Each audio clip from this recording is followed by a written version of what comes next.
Hello, everybody. Professor Lima here with another distinguished guest speaker. I have the pleasure to have with me Ivan Orrego. He is the CFO and one of the founders of Andes Global Trading. And I'm very happy to have him, not only because I'm a guy who likes, the cooking and barbecuing, etc., but the nature of his business, I think, is an amazing dynamics. So without further ado, first of all, Ivan, thanks for your time. I know you're super busy. To have selected some time to come here to speak to us, I think is an amazing opportunity. And I wanted to start by asking you, tell us a little bit about Andes, how it started, how is your business, some of the situation, and even the name, Andes. How do you come up with the name? Although I imagine what could it be, but tell us a little bit about Andes Global Trading, what's going on, how was your business going, how everything started. Thank you, Alex. Thank you for being here. I'm super happy to have this conversation with you for the Atlantic University students. Andes Global Trading is a company that started in 2011. The name Andes comes from, actually, we're talking with our wives, my business partner, Santiago, and myself with Valerie and Juliana. Mm-hmm. And we are from Colombia, both of us, and we are from a small town called Manizales. Mm. It's right next to the Andes mountain, so that's where the name comes from. The first moment Valerie mentioned the name, we liked it, and here we are 12 years after we started the company. Mm-hmm. So as I say, I started the company with Santiago Manzur. He's my business partner. We started super small in his apartment. He was selling, and I was doing the accounting, the financials, everything that has to do with the business. We were very focused since day one. We were super aggressive on the business goals that we set up as an entrepreneurs. So we work super hard since day one, and the results start coming up very quickly. Mm-hmm. When we started, as I say, was just the both of us. Then we hired our first employee, second, third. Now we are close to 80 employees. Wow. So yes, we have been having a huge success in the marketplace.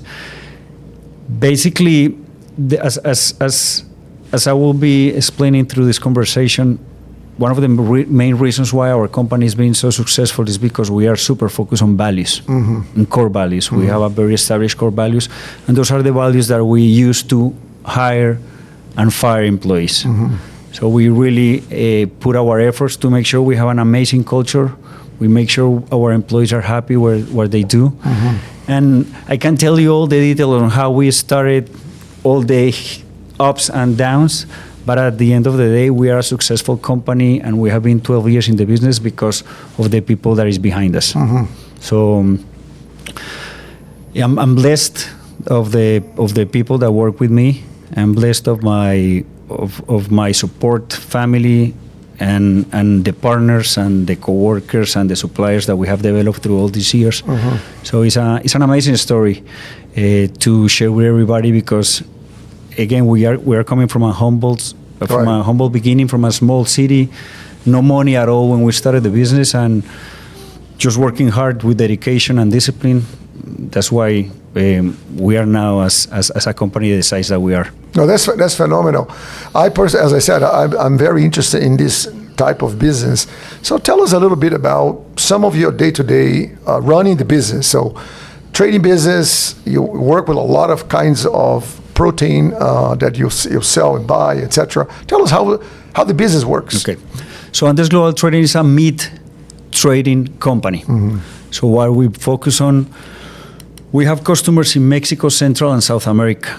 And our majority of the suppliers of the meat are in the United States, mm-hmm. Canada, and lately we have been expanding and diversifying to other markets such as Brazil and Europe. Mm-hmm. So how is our day-to-day? We have a group of buyers. Mm-hmm. They call the suppliers every single day, trying to find opportunities where products are available. Mm-hmm. And we also have an amazing team of traders who are the ones who have the contact with the end customer.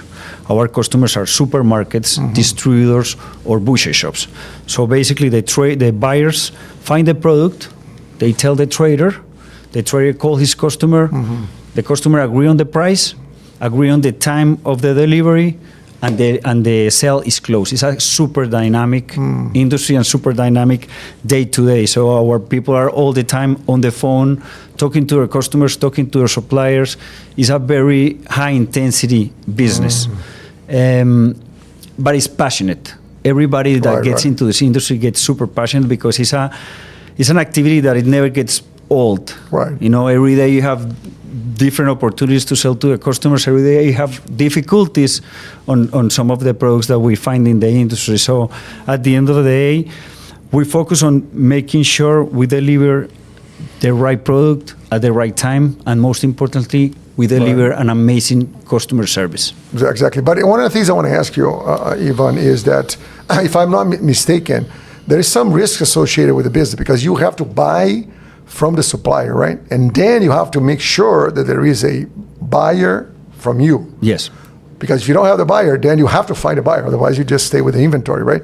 So as you said, I imagine that is a very dynamic business, but has some risks associated with that operation, right? Now, usually, how you manage that? Because you already have lots of customers, but go back to the very beginning, right? When the very beginning, you don't have any customers, you're starting, then the risk is super high because now you can diversify your portfolio, kind of, right? If one doesn't go well, you have all the customers to, fall back, right? But in the beginning, it's a lot of risk, right? Any mistake, that's it. Yes. How was that process? Okay, so the meat trading business is a very marginal item. The margins are very thin, so we need to make sure we take the right measures to avoid those type of risks that can kill the entire margin of the operation, right? So one of the, as you say, when we started the company, we were a company that were more back-to-back. Basically, I bought when I already knew that my customer was going to buy that load. So in that process, we mitigate that risk that you just mentioned, right? As we grew, now we have inventory that is unsold. So we need to make sure the product that we are buying, we have customers in the marketplace for that product. We need to make sure that the product that we are buying, we keep it for a short period of time on the freezers, because we need to make sure we rotate that product, sell it, deliver to the customer.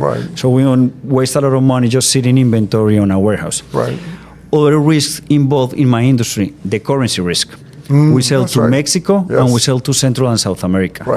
All our sales to Mexico are in Mexican pesos because we have an entity established in Mexico. So for all those transactions, we have a joint venture with our bank, and every transaction we sell, automatically we cover ourselves with forwards, so we protect against currency fluctuations. So for instance, during the pandemic, the Mexico peso went from 20 to 23. If we were not covered at that time, we probably were out of business, right? But because we have that currency coverage, we're completely relaxed in a way, because our customers were going to pay, their invoices were in Mexican pesos. Now, when we sell to the Latin American customers, such as Central America, besides Mexico, and South America, we invoice to those customers in US dollars.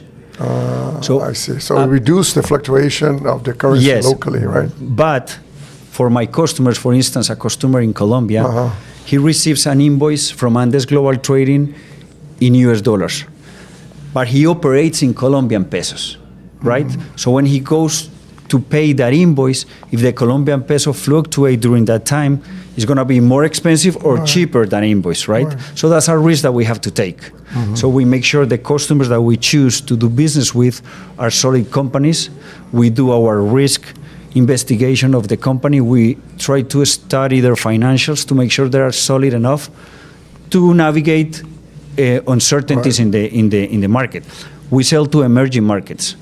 Political situation happens every single week in Peru, Colombia, Chile, Honduras, Guatemala. So we need to be aware of all those changes that happen every day, because that impacts also on the risk. Yeah, because these things, as you said, you have a limited time for things to be transacted. You can't wait 2, 3, 4 months. You have to be done quickly, right? If you can get your inventory out, then you have to negotiate on price or give some special condition, payment conditions, right? or final price or whatever, or a combination, right? To get things moving. But yes, as I said, another thing that's also caught my attention, I was telling you that you did some work for some of those meat packers, et cetera, on the operation side, right? And the variety of types of, we call it supermarket, the SKUs of the types of products, right? You have big pieces, smaller pieces, special cuts, and this cut and that cut. So how you manage that variability? When people call you and say, hey, Ivan, I have such and such piece of this, you have to have lots of avenues to understand that piece or whatever that offering is if you have a buyer, right? Because it's not just a one kind of product. Is a different kind of protein and also different kind of packaging or cut, right? Yes, let me explain you something for the audience. We do sell beef, pork, chicken, turkey, sometimes lamb. Right. But mostly those 4 proteins are the ones that we use the most. And we are now try to move to vegetables as well. So when my customer calls me for the product, the way we do business, our business model, we sell full containers of full truck loads. So I'm not selling by box or by pounds. I see. Everything that we sell is by container or full truck loads. To Mexico, we sell full truck loads of one single product. For instance, ribs. So 40,000 pounds of ribs goes on a truck. We pick up the load at the supplier. We take it to the border. We transfer the load to the Mexican side, and we deliver to our customers. For customers in Central and South America, we pick up the product, we put it on a container. Usually it goes to 50 to 55,000 pounds of product, one single cut. Okay, so we don't mix that much the containers. It gets in the shipping vessel, and then we deliver at the port. So the business is not that complicated because we don't sell piece by piece to different customers. We sell one product to one specific customer. So that is a good it makes it easier. Right, you simplify the logistics quite a bit, right? My customers, for instance, they receive the load, they put it on their own freezers, and they are the ones who have the distribution routes in the country to deliver the product to 10 boxes to a supermarket and another 10 boxes to a restaurant. You sell to distributors, wholesalers, etc. And supermarkets, right. Okay, so larger buyers larger that buyers. have the volume, or they buy to consume themselves, or they're distributors and they resell to other customers themselves. Correct. With their base, and they do whatever they want with that piece. Right. They resize it or whatever, repackage they cut it, whatever. They repackage everything. Oh, I see, okay. That's kind of interesting. Now, in terms of quality control, how, for example, because you have to buy and certify yourself that the product is coming that you're buying is great, right? Yes. So how do you do that? Great question. A couple of months ago, we start building our quality control team. So we now have people in charge of quality, such as find out from where we are buying the product. Usually the product that we buy in the United States or Canada are USDA approved. So there are plants that are USDA approved. Those plants they have highest standard on quality controls. So it's not that we are so afraid of buying from a plant, because those plants have been in the business for many years. Even our customers know the product that comes from that plant. So we don't have that much issues on that side. Where we could face some issues is during the transportation time, right? Sometimes the refrigerator goes bad, the truck broke down. So those are situations that we face continuously. Fortunately, the meat, when it's frozen, you have some days that you can play around, so it's not that the product goes bad immediately, right? But those are risks that we have to face every single day, and that we faced every single day with the product that we have. But as a quality control on the product that we buy from the suppliers that we buy, such as Brazil, those plants are super well developed, and the quality controls on those plants are outstanding. And now we have our small quality control team that is helping us to avoid mistakes of buying from suppliers that are probably not as well recognized as the ones that we currently buy from. Right. One of the things I've seen companies doing, which I think is quite interesting in different kinds of business. When I was in Asia myself for a couple of years, we had a team of people that would go to the plants and oversee their people, they're engineers, they're quality people, and give them best practices, give them ideas, etc. Almost like an umbrella, right, to kind of ensure the assurance, kind of double check, right? And it worked well because some people like that educational aspect of, and at the end of the day, it was a sort of an additional insurance for me that things will be in place, right? In that sense. So, but so you deal with Central America, Mexico, Colombia as customers. Yes, those are no Brazil. Brazil, you have no customers. Brazil is a supplier. Okay, supplier. Supplier. So your suppliers are Brazil, United States, Canada, some countries in Europe, but the majority of our supplier again is United States and Canada. And now we are expanding, diversifying our supplier base, and we went to Brazil. Brazil is a powerhouse on the protein business. Yeah. And we have found really good opportunities. We have a buyer now, she's from Brazil. So she has helped us develop those relationships with the Brazilian plants.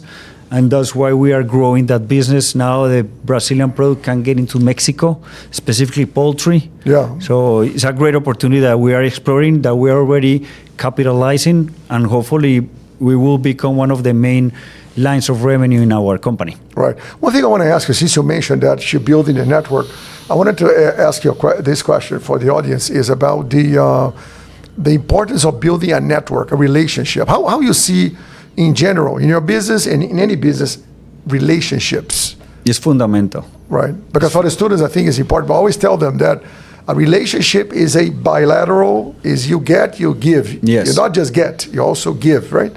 How would you see in your business first and then in general for the students, the idea of building your network, right? As let me divide it into buckets. As an entrepreneurs, if we are not well connected, if we don't develop those relationships with the bankers, we don't develop those relationships with another entrepreneurs, there are so many things that we will be missing, right? Things that happen that because we are so focused on the day-to-day of the business, if we don't have those relationships developed, we will never find out that the bank is doing this strategy or so other companies are doing such and such, right? On the business side, the relationships that we have built with our customers and with our suppliers are fundamental. My product is a commodity. Everybody can go and buy the product from the same plant that I'm buying, and they can probably knock on the door where my customer is in Mexico. So if I don't have those relationships completely solid, I will not have the business that I currently have. So we make sure that the people that work with us, they have that capacity, and they go there, they build a relationship. The relationships take time, and also takes a lot of commitment, a lot of loyalty. And those are the things that we bring into the table. So those relationships continue to be fundamental. And we can say that in 10, 20 years, we'll be doing business with the same customers and the same suppliers that we are currently doing. So yes, to answer your questions, relationships, networking is fundamental. This is something I wanted to stress to our audience, the importance of building relationships. When I say to them in a simple scale, LinkedIn and the online branding, that they connect with people, but make sure that you give to them and they give to you. So it's not just a unilateral engagement. I have a guy who calls me all the time. He calls me, he wants to ask me something. He never asks me, he never gives me anything. So finally I don't take his calls anymore, right? Because he's always asking. I say, can you give me something sometimes just for the change? Yeah. So anyway, but in your business, as any other business, right, relationship makes a big difference in terms of, as you said, I think it makes a lot of sense is that people can buy from anybody they want, right? And I usually say that we do business with people that are good, they're productive, but that we trust and we like. Right. Of course, they cannot be like guys who don't do a good job, right? But they have to be excellent. That's good. But two guys excellent, two companies being excellent, two vendors being excellent, you do business with the ones that you trust and you like. Right, definitely. Right? And every time we make calls, sales calls, we don't sell 100% of the times we make sales calls. So that time that we don't sell, our traders are explaining to the customer, hey, this is what's happening in the industry. The market is moving this way. There is a product from Brazil, there is a product from Canada. We try to teach them. So that's when you say giving and receiving, we make sure we give and we leave an amazing impression to them, even though they are not buying, because eventually they are going to buy from us, right? So we need to give in order to receive. At one point, they will place an order to us, right? So again, emphasize a lot, and that's part of our core values. Which is great, right? Yes. You said in the beginning, your core values and the people that work based on those core values, right? One of the most important core values that we have is the people are at the heart of what we do. So our employees, our customers, our suppliers are extremely important for us. So we need to treat them well. That's why in Andes we have such a low rotation of employees because we try to give them the best that we can provide to them. So they work happy and they provide the same happiness that we try to give them to our suppliers and to our customers. Right. Excellent. One thing I want to ask you is about, I think you mentioned briefly, so your competition is very tough, right? Yes. Because there's a lot, as you said, people can buy from whoever they want. How do you see the competitors? Do you pay a lot of attention to them, or you just work yourself and you say, I don't care about them, I just do the best I can, or you pay attention? How have you managed the competition? Or you don't manage? How is your process of dealing with competition? Great question.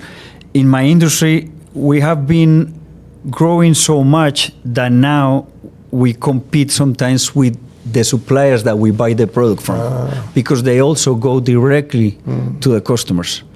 So yes, we need to pay attention to what our competitors are doing, suppliers or companies like ours. And in order to be there is when you have to build those relationships that we talk about. We have friends in the industry, competitors in the industry are our friends. Because even though we compete, at the end of the day, is whoever buys the product at the best price at the right moment and has the connection to sell it to the customer, right? So we need to be super engaged with our competitors. So again, we are friends with our competitors because the market is so big, the meat industry is so big, there is room for everybody to have a piece of the cake. Okay, we probably are one of the top trading U.S. companies into Mexico, just to give you an example, and we barely have 5% of the market share. Wow. And we are one of the top. Wow. We have the suppliers that we buy from that are also our competitors, and then is Andes Global Trading.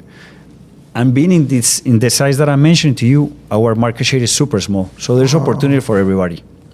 Well, it's an interesting. The one thing I want to ask you is about, from your perspective, before I shift to a little bit of talent management, etc. The customers, the end customer, are they changing their tastes regarding, the protein business? Are they becoming more sophisticated? What is happening on the customer base, on the final customer? Yes. They're all you're interested, because at the end of the day, when you sell to your distributors, they want to buy things that they can sell, right? Yes. So it gets into a chain, right? So how you see the customers in this protein business changing or not changing or evolving?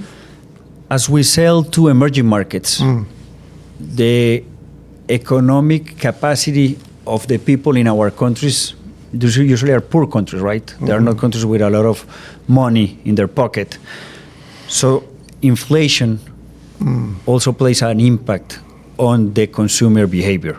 For instance, if beef is expensive right now because there is no that many product in the market, and the beef is expensive, the end consumer goes to the supermarket or to the store trying to find pork. If pork gets expensive, they move to poultry, right? So there's a lot of dynamics in the market because of that. My customer per se, like changing their consumer habits, is more based on what protein is a good price at a specific moment, right? We have not seen that change on the consumer, such as going to the Beyond Meat, those products that are not meat 100%. We have not seen that shift in our markets to customers going and look for those type of products. They basically behave based on the price of the product. Okay. Now, one thing I want to ask you, you're now in the markets you've said. Now, far away markets like Asia or Africa, or as a buyer, or Europe, is that a good market there, or? Amazing. Oh, really? Yes, we would love to be selling to Asia. We love to be selling to Africa. There's opportunity everywhere, but we need to make sure we focus on the goals that we establish as a company every year, And those markets, even though we would love to go and attack those markets, we still have so many opportunities right next to our door that going over there will probably take a lot of cash because you need to invest. Right. It will take a lot of time. Maybe we will lose a lot of focus. So we need to we make sure we are focused on the markets that we have developed and that we clearly understand. We don't understand the Asian market. We don't understand the African market. There's opportunity to sell 100%. But right now, this is our step, trying to conquer the Central and South America, and eventually we'll move to those markets that you just mentioned. Right, exactly. But Asia is huge. No, AJ, yeah, it's amazing. So one thing I want to ask you, the final, before I go to the talent, the people side of the equation, is your logistics, all the transportation, you outsource, right? You don't own any trucks or any, you just have a third-party logistics or any other provider that does the work for you, right? Yes, but we do have an solid, an amazing logistics team, because my company has 3 areas: logistics, sales, and finance, right? So the logistics is the heart, basically, of the operation. If we don't deliver on time, some of my customers will have to stop their factories because they don't have the product to process. So the supplier, the logistics team is critical. So yes, we do not own trucks, we don't own warehouses, nothing like that, but we do have a great and a solid team on the logistics side. Otherwise, we will not be as successful as we are. You have to make sure all the variables, yes, delivery dates. You said food truckloads that you're sending, so it simplifies the logistics. But the routes, the chain, the estimated arrival time, everything. The combination, right? On time. When you move to Mexico, how you transport to a particular city, there's a couple options sometimes, all that kind of stuff, right? Yes. And that includes change the cost of the freight, change the risk of delivery, which it's sometimes I don't think people have the understanding of how complex those details, variables can be, right? Alex, and as I mentioned, I'm sorry to interrupt you, but as I mentioned earlier, our margin is so low. This is a high volume industry, right? Our margin is so low, sometimes that margin is gone on mistakes that we make on the logistics side. Right. So we need to be super, super on time. All the coordination from the pickup to the delivery has to be flawless. Otherwise, we'll have those issues that at the end will impact our bottom line. Absolutely. One thing I'm going to now shift to things that are very interesting to our audience, our students in different areas. What Andes is looking for a person, right? Because you already said your company has specific, very defined values. Your margin thin, which means a very dynamic business. Mistakes are always a big problem because you can cut your margin very quickly. Yes. So your business is very dynamic. Your logistics is core, so which means all the operations need to work very well. So when you hire a person, what traits, what characteristics you're looking for that individual? Great question. Again, the values super important, but a characteristic that we really try to see on the employees is people are dynamic. They go the extra mile, that you don't have to call him to wake up out of bed to go and chase their dreams. We need people who have that passion to come to our company and help us continue growing, because if we grow, all our employees grow. So passion is super important for us, a positive attitude. I can't teach everybody to learn how to sell meat, but it's not easy to teach anybody to have a positive attitude, an amazing mindset, a growing mindset.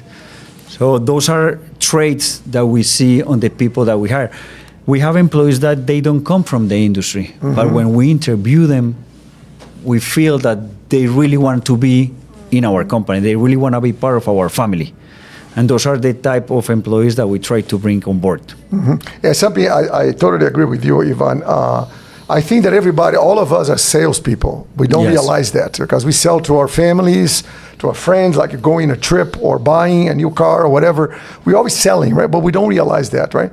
But sales, I think it requires a level of enthusiasm and energy. Nobody buys from a person that is down, that is like beaten, that doesn't seem to be energized, because he passed the idea that if this guy is not happy, Maybe he's not doing a good job Right. selling or not making money. Or he doesn't believe in what the he's product is selling. not good or he's not believing what he's doing, right? So you totally, it's interesting, so that mentality. But one thing that caught a lot of my attention in the very beginning when you said, Atlantis has very specific values that we live by those values.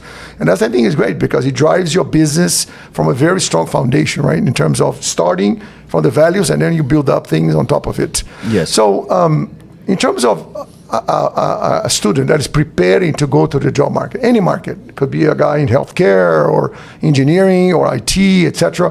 What are the things that you suggest a student to prepare himself or herself for a successful job search, which means landing a job successfully and then growing his career or her career, right? What do you suggest him or her to do?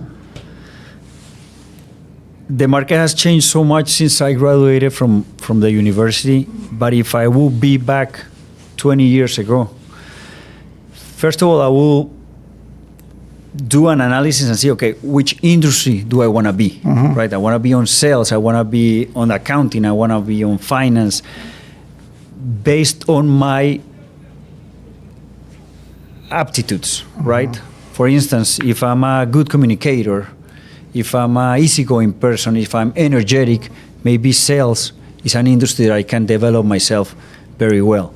So if you ask me again what I have done or what should I have done in the past if I were looking for a job, first of all, I will focus myself on what's the industry that I'm going after, learn as much as I can from that industry. You have all the information that you need at your fingertips. You know, you can learn about sales, you can learn about accounting, finance, everything on your phone. So really focus on it. Learn, so when you go to an interview, when you are applying for a job, the person that are listening to you, they really know that you have passion for the industry that you are applying, you know, because you already learned, you already read about it. You are trying to feed yourself the information that is out there regarding the industry or the segment that you want to work on. So it's mostly to be prepared. We interview many people in our company, and it's funny enough, but a lot of them, they don't really go to our website and study our website and see what we do. You know, if I were looking for a job in Andes Global Trading, I will go to their website, find their values, see if my values, my personal values are aligned with the company values. And if they are, I say, I knock on the door. Who's the owner of this company? Hey, you know what? I have passion. I have the right attitude. I'm honest. I'm really, really eager to learn, to put myself on the line and go and try to get an opportunity to work for your company. Right.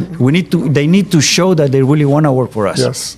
I think it's a fantastic point. It's like the individuals, I always tell the students in a career services discussion that I said, the first thing you need to decide is the kind of business you want to be, right? What really moves you. Yes. And then the function in the business. If it's, like you said, accounting, finance, I want to be in a consulting business, education, manufacturing, logistics, healthcare, whatever.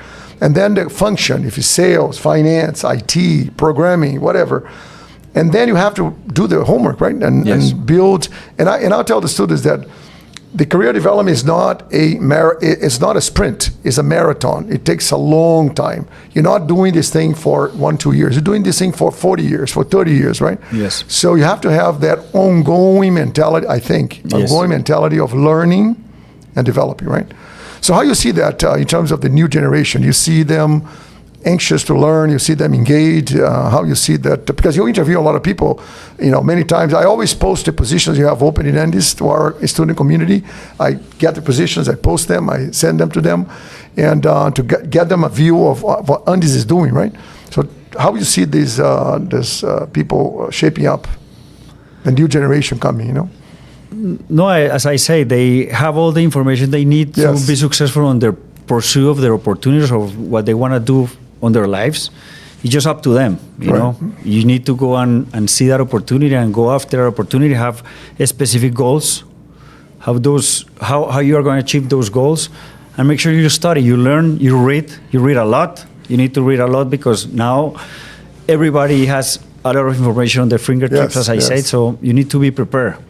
And I see it on my son that is 14 years old. He spends so many times on Instagram and wasting their time. And I just wonder if you spend that time on a very focused and productive area, for instance, your students, they could be an amazing prospects to enter into the labor market. Right, exactly. No, it's totally correct. One big difference from our time to today is that I did not have Google. Right. I did not have Yahoo. I did not have Bing or Microsoft Search or any of those tools.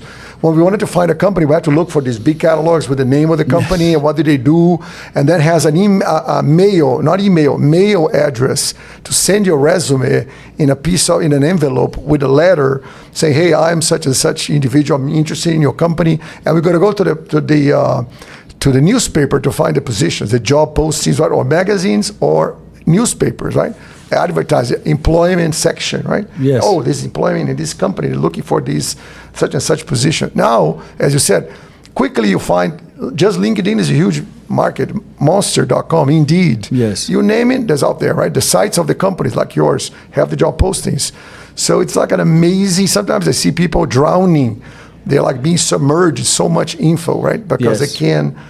And one of the mistakes or the things that I see a lot of the potential candidates that apply in our company, sometimes they don't even really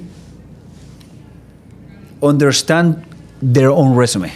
Yes. Sometimes you ask them questions about their resume. Absolutely. And they have a lot of loopholes. God. Like, this is amazing, yeah. If this is what you have done, are you telling the truth? Because if you have done these jobs, you should be able to express and to explain what did you do on that position. So make sure you are prepared, even with your own resume. Forget about the company. Make sure you own what you are saying. Yes, no, this is right on the money. Many times in my career service sessions, I tell the students, be sure to understand your resume, because I have seen, like yourself, people put things in a resume, they send to a company. 6 months later, they got called, right? Yes. They say, oh, okay, and they show up. And they have written something on their resume about a project that they don't really recall very well. And you say, hey, it looks here you have done such and such. And they go, oh, yeah, I think, yes, they don't know, which looks horrible. Yes. It's a disaster. So if I got a candidate like does know what he's sending to me, he's completely out, he's off, he's already out of the process, right? Right. So some of those things, you said something that I said all the time, I say all the time in the career service sessions.